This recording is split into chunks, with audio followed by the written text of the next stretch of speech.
तो फिल्म की शुरुआत होती है विक्टर फ्रैंकेनस्टीन से, एक साइंटिस्ट जिन्होंने बहुत ही भयानक एक्सपेरिमेंट किया था। उन्होंने इंसानों के ऑर्गन्स को जोड़ते हुए एक ह्यूमनॉइड बनाया, यानी इंसान जैसी एक क्रिएचर बना दी और उसके अंदर बिजली की मदद से जान भी डाल दी और उस क्रिएचर को जिंदा कर दिया।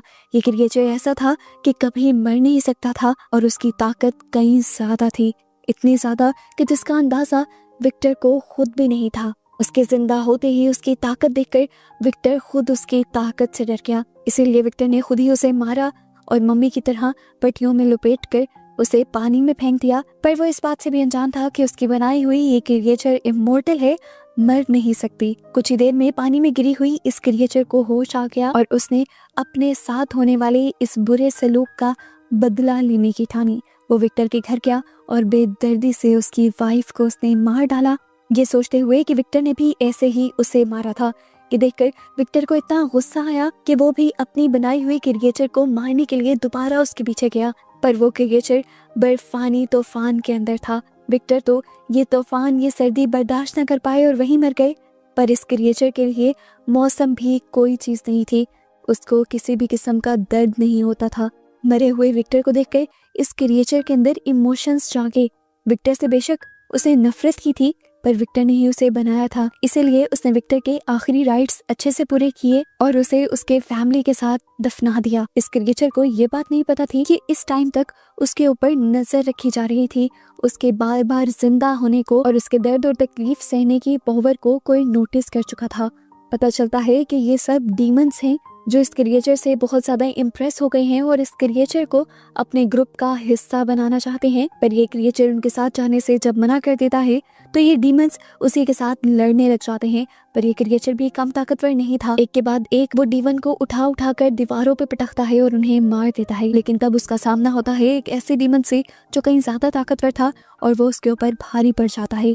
और तब ये क्रिएचर सी ग्रेवयार्ड के अंदर लगा हुआ एक स्टैंड उठाकर उस डीमन के पेट के अंदर स्टैब कर देता है, जिसकी वजह से डीमन आग बनकर मर जाता है। क्रिएचर ये नहीं जानता था कि ये जो स्टैंड था ये खास सिंबल से बना था, जो कि प्योरिटी का सिंबल था और यही प्योरिटी का सिंबल इन डीमंस को मार सकता था। उसके मरते ही एक और अजीब सीन दिखाया गया। यहाँ पर बने हुए पहाड़ों ने एकदम से आंखें खोल दी और वो उड़ने लगे। असल में ये पत्थर या पहाड़ नहीं थे, बल्कि ये कारगल्स थी, हमारी हीरो क्रिएचर्स जो इस दुनिया और इंसानों को डीमंस से बचाने का सदियों से काम करती आ रही हैं। सीन कट होकर दोबारा दिखाया गया कि वो क्रिएचर जिसके ऊपर डीमंस ने हमला किया था वो अभी भी डीमंस से लड़ रहा था। काफी सारे डीमंस को तो उसने धूल चटा दी थी, पर फिर भी बहुत से डीमंस ऐसे थे जो उससे ज्यादा ताकतवर थे और उसे ही मार गिराते थे। आखिर मार खा कर ये भी पॉइंट आ जाता है कि वो बेहोश होकर गिर जाता है और डीमंस उसे उठाकर यहाँ से ले जाने की तैयारी करने लगते हैं और पता चलता है कि डीमंस किसी खास के लिए काम करते थे जिसका नाम है नबेरियस, और नबेरियस ने ही डीमंस को इस क्रिएचर को अपने पास लाने का काम दिया था। इससे पहले कि वो इस क्रिएचर को ले जाते, यहाँ पर गार्गल्स आकर अपने प्योर वेपन्स के साथ इन डीमंस से लड़ने लग जाते हैं और एक एक करके सभी डीमंस को जलाकर मार देते हैं। गार्गल्स अब इंसानी शक्ल में उस क्रिएचर के पास आते हैं। उन्हें लगा था कि उन्होंने एक आम इंसान को बचाया है, पर जब उन्होंने देखा कि ये इंसान इतने सारे डीमंस के हमलों के बावजूद भी जिंदा है तो वो समझ गए कि ये इंसान आम नहीं है। इन्हीं में से एक गार्गल को विक्टर की ग्रेव के पास उसकी डायरी मिलती है, जिस डायरी से उसे इस क्रिएचर की सच्चाई पता चल जाती है कि ये इंसान नहीं है, इंसान जैसी एक क्रिएचर है जिसे इंसानी ऑर्गन से ही बनाया गया है, पर इसे जिंदा करने के लिए बिजली का इस्तेमाल किया गया है। इस टाइम ये क्रिएचर बेहोश था, इसीलिए ये दोनों गार्गल्स इसे अपने महल में ले आते हैं और कुछ देर बाद जैसे ही इस क्रिएचर को होश आता है तो अपने आप को इस महल पे पाकर घबरा जाता है। उसके पास दोनों गार्गल्स ओफर और कज़ाया थे जो उसे बचा कर यहाँ लाए थे। इस क्रिएचर को देखने के लिए अब गार्गल्स की क्वीन लियोनोर यहाँ पर आती हैं, जिनका गार्ड इस क्रिएचर के बारे में जानकर उनसे कहता है कि हमें इस क्रिएचर को फौरन मार देना चाहिए, नहीं तो डीमन इसे अपने ग्रुप में मिला लेंगे, क्योंकि ये बात कसाया और ऑफर ने उन्हें बताई थी। पर लियोनोर जब उस क्रिएचर की आंखों में देखती है तो उसे पता चल जाता है कि ये क्रिएचर बहुत ज्यादा मासूम है, कभी भी डीमंस का साथ नहीं देगी और इसके अंदर इंसानियत है, इसीलिए उन्होंने इस क्रिएचर का नाम भी एडम रख दिया था। इसके बाद लियोनोर इस क्रिएचर को आजाद करवाकर अपने साथ इस महल की सैर के लिए ले जाती है और उसे बताती है कि उसके ऊपर जिन डीमंस ने हमला किया था वो हमेशा इंसानों को नुकसान पहुंचाते हैं, तुम्हें वो अपने किंग नबेरियस के कहने पर पकड़ना चाहते थे और तुम्हें अपने साथ मिलाने का उनका इरादा नापाक ही होगा। डीमंस के बारे में मैं तुम्हें बता चुकी हूँ, अब अपने बारे में बताऊं तो हम गार्गल्स हैं। हमारा काम है इंसानों को डीमंस से बचाना। लियोनोर एडम को भी अपने ग्रुप में शामिल होने को कहती है ताकि वो भी इंसानों को डीमंस से बचाने में उसकी मदद करे, पर एडम मना कर देता है ये कहते हुए कि उसे ऐसी किसी लड़ाई में दिलचस्पी नहीं है जिसका हिस्सा वो खुद नहीं। जाने से पहले ये लोग एडम को अपनी हिफाजत के लिए कुछ हथियार देते हैं। ऑफर और कज़ाया एडम को ये भी बताते हैं कि तुम्हारे पीछे जो डीमन पड़े हैं वो तुम्हारे पीछे दोबारा जरूर आएंगे। उनको मारने के लिए तुम्हें प्योर वेपन की जरूरत पड़ेगी और किसी भी वेपन को प्योर बनाने के लिए तुम्हें उसके ऊपर गॉर्गल्स का ये निशान बनाना होगा। इस निशान वाले वेपन से मरने के बाद डीमंस हेल में चले जाते हैं और फिर पूरी जिंदगी वहीं गुजारते हैं, दोबारा इस दुनिया में नहीं आ पाते। ये सब बातें करने के बाद एडम इस महल से चला जाता है, जबकि विक्टर की वो डायरी जिसमें एडम को बनाने का तरीका था वो इसी महल में रह जाती है और लियोनोर उसे अपनी तिजोरी में संभाल देती है। एडम अपनी जिंदगी आसानी से गुजारना चाहता था, पर हर कदम पर उसका सामना डीमन से हो जाता था जो उसे पकड़ना चाहते थे। एडम डटकर उनसे लड़ता था। ऐसे ही एडम को डीमंस से बचकर भागते हुए और डीमंस को मारते हुए सदियां गुजर गईं। एडम डीमंस से लड़ने का इतना आदी हो गया था कि जब भी डीमंस उसके करीब आने वाले होते तो वो पहले से ही जान जाता। सदियां गुजर गईं और आखिर वो थक गया इस बिल्ली चूहे के खेल से। उसने फैसला किया कि वो खुद देखेगा कि नबेरियस उससे चाहता क्या है, और यही जानने के लिए वो पूरी दुनिया घूमने के बाद वापस उसी शहर में आ गया जहाँ से कहानी की शुरुआत हुई थी। शहर में आते ही दोबारा उसका सामना डीमन से हो गया, जिससे लड़ते हुए वो उसे पूछता है कि आखिर तुम्हारा नबेरियस चाहता क्या है। डीमन उसे कोई जवाब नहीं देता तो वो डीमन को मारने लगता है और ये लड़ाई देखकर यहाँ पर एक पुलिस ऑफिसर आ जाता है और एडम अपने आप को इस पुलिस ऑफिसर से बचाने के लिए डीमन को आगे कर देता है। गोली से तो इस डीमन ने मरना नहीं था। एडम खुद अब इस डीमन को भी मारकर पुलिस ऑफिसर को भी मार देता है और अपना रास्ता साफ करता है और यहाँ से जाने ही वाला होता है कि तभी एकदम से एक गार्गल उड़ाकर उसे ले जाता है, जिसके बाद सीन कट होकर हमें साइंस लैब का एक सीन दिखाया जाता है जहाँ पर नबेरियस अपने साइंटिस्ट के साथ मिलकर एक चूहे को जिंदा करने की कोशिश कर रहा था, बिल्कुल उसी तरीके से जिस तरीके से एडम जिंदा हुआ था, यानी बिजली के जरिए। तो साइंटिस्ट अपना ये काम शुरू करते हैं और मशीन को ऑन करने के बाद मरे हुए चूहे की धड़कनें दोबारा से चलने लगती हैं कि नहीं वो जिंदा हो गया था। ये देखकर वो दोनों बहुत ज्यादा खुश होते हैं, लेकिन इसी दौरान मशीन बंद हो जाती है जिसकी वजह से वो चूहा दोबारा हार्ट अटैक आकर मारा जाता है। लेकिन साइंटिस्ट फिर भी खुश थे क्योंकि काफी हद तक उनका एक्सपेरिमेंट कामयाब हो गया था। दूसरी तरफ जो गार्गल एडम को अपने महल लेकर आया था वो ऑफिर ही था जिससे एडम पहले मिल चुका था और एडम को यहाँ आता हुआ एक डीमन भी देख चुका था। डीमन ने जाकर ये खबर नबेरियस को दे दी और नबेरियस ने एडम को जिंदा पकड़ने का काम अपने सभी डीमंस को दे दिया। इसीलिए सभी डीमंस तेजी से भागते हुए गार्गल्स के महल की तरफ आने लगे। यहाँ पर हमें दिखाया गया कि एडम को पहले से ही बांध दिया गया था क्योंकि उसकी वजह से एक इंसान की जान गई थी। एडम अपने कैद में रखने वाले फैसले को देखते हुए गुस्से में आकर लियोनोर से कहता है कि तुम भी तो नबेरियस से कम नहीं। ये सुनकर लियोनोर गुस्से से पागल हो जाती है और पत्थर की मूर्ति में बदल जाती है। गार्गल्स के महल के बाहर डीमंस की जो एक फौज आ गई थी, ऑफर और उसके सारे साथी उनसे लड़ने के लिए पहुंच जाते हैं और एक एक कर कर उन्हें उड़ते हुए हवा में ही मार देते हैं। डीमंस की सोल आग में बदलते हुए आसमान की तरफ जाती है, यानी वो मर रहे होते हैं। लेकिन ये पूरी लड़ाई भी काफी नहीं थी। गार्गल्स को लगता है कि वो जीत रही हैं, लेकिन दरअसल ये सिर्फ एक डीमंस की चाल थी गार्गल्स को उनके महल से भटकाने की। सारे गार्गल्स जब इस जंग में मसरूफ थे, दूसरी तरफ ऊंची बिल्डिंग्स पर छुपे हुए डीमंस गार्गल्स के महल के अंदर घुस जाते हैं। जैसे ही वो डीमन गार्गल्स को मारना शुरू करते हैं तो नीली रोशनियां आसमान की तरफ जाती हैं और ऐसे ऑफर को पता चल जाता है कि डीमन उनके महल में घुस गए हैं। वो कसाया और अपने एक और साथी से एडम की हिफाजत करने को कहता है और खुद अपने 3 वेपन्स को एक बनाते हुए महल में आने वाले सभी डीमंस से लड़ने लग जाता है। ये लड़ाई का सीन बिल्कुल एक वीडियो गेम जैसा ही था, जहाँ पर एक ही प्लेयर एक ही टाइम में बहुत सारे मॉन्स्टर्स को मार रहा होता है। इस टाइम ऑफर के साथ उसके सिर्फ 2 और साथी थे, अंदर के जाया और उसका साथी जो एडम की हिफाजत कर रहे थे। एडम उन्हें कहता है मुझे छोड़ दो, मेरे बगैर तुम ये लड़ाई नहीं जीत पाओगे और मेरी वजह से तुम दोनों भी यहाँ खड़े हो अपने साथियों की मदद करने के बजाय। कजाया के साथी को उसकी बात ठीक लगती है और वो उसे आजाद कर देता है खुद भी ये दोनों लड़ने के लिए तैयार हो जाते हैं और एडम को पकड़ने के लिए जितने भी डीमंस इस रूम तक आए थे, एडम खुद ही उनसे लड़ने लग जाता है। यहाँ इन डीमन से लड़ते हुए एक डीमन ने ऑफर के ऊपर जानलेवा हमला कर दिया। उसकी बॉडी से नीली रोशनी निकलकर आसमान में चली गई और ये कज़ाया और एडम दोनों ने देखा। वो दोनों जो उसकी मौत से चौंक गए थे, उन दोनों के ऊपर भी जानलेवा हमला होता है। एडम तो पीछे मुड़कर उस डीमन को मार देता है, लेकिन कज़ाया की हालत काफी खराब हो जाती है। दूसरी तरफ दिखाया जाता है गेडियन, जो तेजी से अब अपने साथियों को मरता हुआ देख रहा था। वो उड़ते हुए अपने महल के ऊपर जाकर खड़ा हो जाता है और सारी हालत देखकर गुस्से से पागल हो जाता है और एक भयानक गारगल में बदल जाता है। जिसके बाद वो अपने तेज तर्रार हथियार से नीचे उड़ते हुए अपने सामने आने वाले सभी डीमंस को मार देता है और डीमंस उसकी ये हालत देखकर डर कर यहाँ से भाग जाते हैं। लड़ाई खत्म होने के बाद एडम कज़ाया से कहता है, लाओ मैं तुम्हारी पट्टी कर देता हूँ। पर कज़ाया कहती है, नहीं, मुझे मरना ही है। असल में मैं और ऑफर एक दूसरे को पसंद करते थे, पर गार्गल्स के कानून के मुताबिक हमारी शादी नहीं हो सकती थी और अब देखना, हम जाकर हेवन में एक दूसरे से मिलेंगे। ये कहते ही उसका भी जिस्म नीली रोशनी में बदलते हुए यहाँ से चला जाता है। इतनी देर में कोई डीमन आ जाता है एडम से लड़ने के लिए और एडम उसे पकड़कर उससे सच्चाई पूछना लगता है कि आखिर तुम ये सब कर क्यों रहे हो। वो बता देता है कि हमारा ये सब करने का मकसद सिर्फ यही था कि लियोनोर के सारे गार्ड्स यहाँ से दूर हो जाएं और हम लियोनोर को किडनैप कर सकें। ये सच्चाई जानने के बाद, इससे पहले कि एडम लियोनोर को बचा पाता, एक डीमन लियोनोर की खिड़की तोड़ते हुए उसके कमरे में जंप करके उसे किडनैप करके यहाँ से ले जाता है। एडम ने जब देखा कि लियोनोर किडनैप हो चुकी है तो उसने गार्गल से कहा कि किसी एक डीमन को पकड़ कर लेकर आओ, जिससे एडम इन्वेस्टिगेशन करने लगा।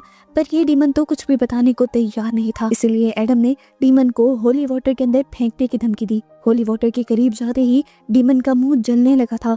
वो अब सच बताने को तैयार हो जाता है कि डीमंस चाहते हैं कि लियोनोर की जान के बदले वो तुम्हें अपने ग्रुप का हिस्सा बना लें। ये सच्चाई सुनकर वो इस डीमन को होली वाटर के अंदर डालकर मार देता है और निकल जाता है डीमन के ठिकाने के लिए, लियोनोर को बचाने के लिए। दूसरी तरफ गेडियन जब महल के अंदर पहुंचा तो उसे पता चला कि लियोनोर को किडनैप कर लिया गया था और एडम उसको बचाने के लिए गया था।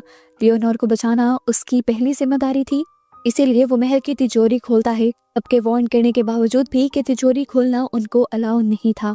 वो विक्टर की डायरी निकालता है ताकि इसके बदले वो लियोनोर की जान का सौदा कर सके और पहुंच जाता है उस डीमन के पास जिसने लियोनोर को पकड़ा हुआ था। जैसे ही गेडियन वो डायरी उस डीमन के पाँव में रखता है, वो डीमन 1 मिनट के लिए लियोनोर को छोड़ देता है और बस मौका देखते ही गेडियन जल्दी से लियोनोर को लेकर यहाँ से भाग जाता है।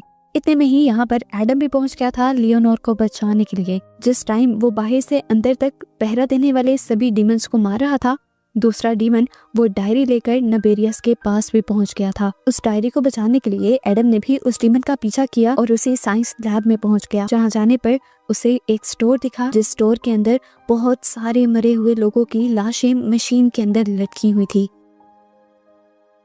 इन सबको नबेरियस जिंदा करके डीमंस बनाना चाहता था। नबेरियस अब वो डायरी लाकर अपने साइंटिस्ट कार्ल और टेरा को दे देता है और इस डायरी को पढ़कर ये दोनों हैरान हो जाते हैं कि फ्रैंकेनस्टीन को यानी एडम को विक्टर ने नेल्स और इलेक्ट्रिक शॉक के जरिए जिंदा कर दिया था। जिस इंसान के जिस्म के अंदर बिजली दौड़ रही हो उसे तो मारना भी पॉसिबल नहीं है।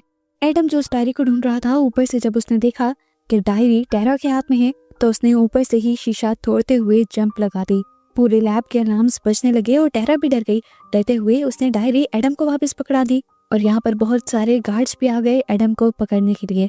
पर नबेरियस ने सभी को एडम को पकड़ने से मना कर दिया, क्योंकि वही तो हमेशा से चाहता था कि एडम आकर उससे मिले। वो एडम को ऑफर देता है कि तुम गार्गल्स को छोड़कर हमारे साथ मिल जाओ। एडम अब जैसे ही नबेरियस का हाथ पकड़ता है तो दिखता है कि एकदम से उसकी आंखों का रंग बदला था और लाल हो गया था, मतलब उसके अंदर बहुत सारी शैतानी ताकतें थी। यही देखते हुए एडम अपनी डायरी लेता है और यहाँ से भाग जाता है। इन सब लोगों से बचने के लिए अपनी ताकत से वो अंडरग्राउंड चलने वाली एक ट्रेन का ब्रिज तोड़कर ट्रेन के ऊपर गिर जाता है और फिर साइड से होता हुआ इस ट्रेन के अंदर आ जाता है और आराम से बैठकर विक्टर की डायरी पढ़ने लगता है। इस डायरी को पढ़ते हुए उसे अपनी हकीकत का पता चला था, जिससे वो बहुत ज्यादा डर गया था। काफी चीजें तो उसे समझ भी नहीं आई। वो जानता था कि ये सारी बातें उसे एक ही बंदा समझा सकता है, वो साइंटिस्ट टेरा, जिससे वो ये डायरी लेकर आया है। वो टेरा का पीछा करने लग जाता है। टेरा को भी जब ये फील होता है कि कोई इसका पीछा कर रहा है तो वो भी डर जाती है। एकदम से एडम पीछे से आकर उसके मुंह पर हाथ रख लेता है और उसे यकीन दिलवाता है कि मैं तुम्हें कोई नुकसान नहीं पहुंचाऊंगा, बस मुझे कुछ सच जानने हैं, तुम मेरे साथ चलो। टेरा उसकी बात मानते हुए उसके साथ चलने लग जाती है और रास्ते में एडम उसे गार्गल्स और डीमंस के दरमियान होने वाली एक लड़ाई की कहानी सुनाता है जो हम इस मूवी में देख रहे हैं। वो बताता है कि नबेरियस अब बहुत सारे डीमंस बनाना चाहता है ताकि वो गार्गल्स को हरा सके, इसीलिए तो वो इंसानों को जिंदा करने वाला एक्सपेरिमेंट कर रहा था। टेरा को उसकी बातों पर यकीन नहीं आता, लेकिन तभी यहाँ पर एडम को पकड़ने के लिए वो वाला डीमन आ जाता है जो पहले भी इस डायरी को नबेरियस को देख कर आया था और अब भी ये डायरी लेना चाहता था। एडम से लड़ने के लिए वो अपने इंसानी रूप को छोड़कर एक भयानक रूप में आ जाता है और उसे देखते हुए टेरा समझ जाती है कि एडम सच बोल रहा था। एडम के हाथ में अभी भी डायरी थी। वो दोनों बुरी तरह लड़ने लग जाते हैं और वो डीमन पहले एडम को उठाकर काफी सारी बिल्डिंग से नीचे फेंक देता है और खुद भी नीचे आकर उसकी गर्दन पर तलवार रख देता है। तब एडम उस डीमन से कहता है, तुम लोग अपने मकसद में कामयाब नहीं हो पाओगे। अगर तुमने इतनी सारी फौज को जिंदा कर भी दिया तो भी तुमसे वो हैंडल करना आसान नहीं होगी। वो डीमन कहता है, इतना मुश्किल भी नहीं होगा। उनको जिंदा करने के लिए हम बहुत सारी आत्माएं हेल से यानी जहन्नुम से मंगवाएंगे। ये सारी बातें बताने के बाद वो डीमन एडम को मारने ही वाला था, लेकिन जल्दी से टेरा यहाँ आ गई और टेरा ने उससे कहा कि उसे मत मारना, अपने एक्सपेरिमेंट में मुझे उसकी जरूरत है। टेरा की बातों से जैसे ही डीमन का ध्यान भटका, एडम ने मौका पाते ही गार्गल्स वाला अपना चाकू निकाला और उसके अंदर स्टैब कर दिया, जिसकी वजह से डीमन की आंखें फटकर बाहर आ गईं और आखिर वो जलकर मारा गया। जलते हुए उस डीमन के हाथ में विक्टर की डायरी भी थी जिसे टेरा ने छीन लिया। ये दोनों अब यहाँ से चले गए। टेरा ने एडम के जख्मों पर पट्टी की और उसे समझाया कि तुम कोई क्रिएचर या मॉन्स्टर नहीं हो, तुम इंसान हो। तुम्हारा जिस्म इंसानों वाला है और तुम्हारा दिल भी इंसानों वाला है। तुम एक मॉन्स्टर तभी बनोगे जब तुम्हारे अंदर की बुराई जीत जाएगी। जख्मों पे आराम आते ही एडम सो जाता है और टेरा विक्टर की डायरी पढ़ने लगती है। पूरी डायरी पढ़ने के बाद एडम भी उठ जाता है और टेरा एडम को बताती है कि मैं जान गई हूँ विक्टर ने तुम्हें कैसे बनाया था। उसका ख्वाब था कि वो तुम्हारा एक साथी भी बनाए जो तुम्हारे साथ जिंदा रहे, और मैं अब विक्टर का वो ख्वाब पूरा करना चाहती हूँ। टेरा को ऐसा करने के लिए दूसरे साइंटिस्ट कार्ल की जरूरत थी और उसे वो फोन करके शाम को मिलने के लिए बुलाती है, लेकिन नबेरियस के गार्ड्स उसकी सारी बातें सुन लेते हैं और उसे पकड़ लेते हैं। इस वजह से जब टेरा कार्ल से मिलने के लिए पहुंची तो वहाँ पर कार्ल के साथ नबेरियस की पूरी आर्मी आई हुई थी और ऐसे टेरा की जान खतरे में पड़ चुकी थी।